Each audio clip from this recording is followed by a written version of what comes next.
What is art? Well, what you're about to see most certainly isn't. I am making my own game. Lately I was thinking about what the main character is gonna look like. Since I cannot afford a real concept artist, I decided to become one myself. I drew this rough concept of what I imagined her to look like. Now, I'm not a great artist, and I'm not saying that to be like, boo-hoo, my art is so bad, please compliment me. No, actually, I like the way this sketch has turned out. But it doesn't matter. My problem is that I know how much better I could have been, if only I had the discipline to practice. Currently, I find it extremely difficult to just sit down daily and do some drawing, even though I love to draw. I guess that's what an art block feels like. But I digress. This is Alice. She's gonna be the main character in our game. Let me walk you through the process of designing her. This is my initial sketch. It's extremely rough, her head is ridiculously big, but the general idea is here. I used this sketch as a base and drew a more detailed version on top of that. This time I made her head smaller. Her outfit was inspired by one of my weird Pinterest boards, mainly by this photo. I cannot credit the artist because all I could find is this post on Instagram by Asian Style. And of course they didn't credit anyone here because why would they? Anyway, I struggled with my character's face a lot. So I decided to look for some inspiration. Magdalina Dianova. I don't know if I pronounced that correctly. She's an amazing artist. I absolutely love her style. And so I decided to shamelessly steal her eyes. At this point I was really happy with my character's face. I just gave her more intriguing expression and something to look at.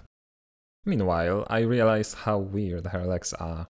If you imagine her bone structure, her pelvis is pointing this way, while her knee is bending inwards almost parallel to the pelvis, which must be an extremely uncomfortable position, I imagine. So I tried to fix that a little bit. Also at this stage I added some more detail to the device she'll be using. If you didn't know, this device is influenced by Half-Life's gravity gun. I really didn't want to make it an actual gun, cause in my opinion that would be too much of a ripoff. Aside from that, I wanted the device to be attached to the user's body, rather than held in their hands. At the end of the day, this piece of technology will swing their entire mass around. It shouldn't be that easy for it to slip out of their hands and cause their inevitable demise. Initially I was thinking about some kind of belt or suspenders, but while I was drawing I came up with this glove that covers her entire forearm. I honestly didn't think about it back then, but it really resembles an Assassin's Creed hidden blade design, so I guess I was a little bit inspired by that, even if subconsciously.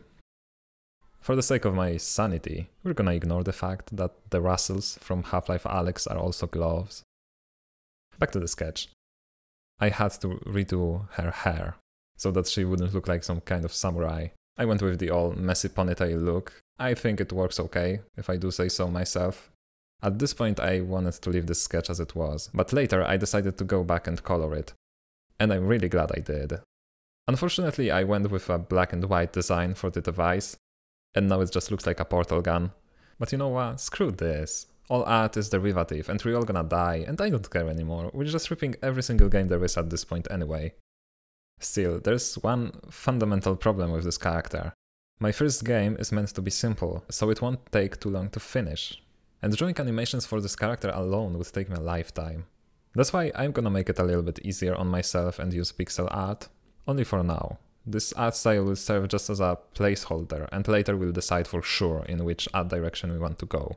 That being said, I already prepared some sprites for our character. After some trials, I've chosen a 24 by 24 canvas size, and here she is. I created a simple walk cycle, run cycle, as well as mid-air, falling, and crouching poses. Then I put together this lifeless little ground texture and imported all of that to Unity. Now I can finally focus on fleshing out the gameplay mechanics. Sadly, that's all I've got for this video, so see you in the next one. Take care.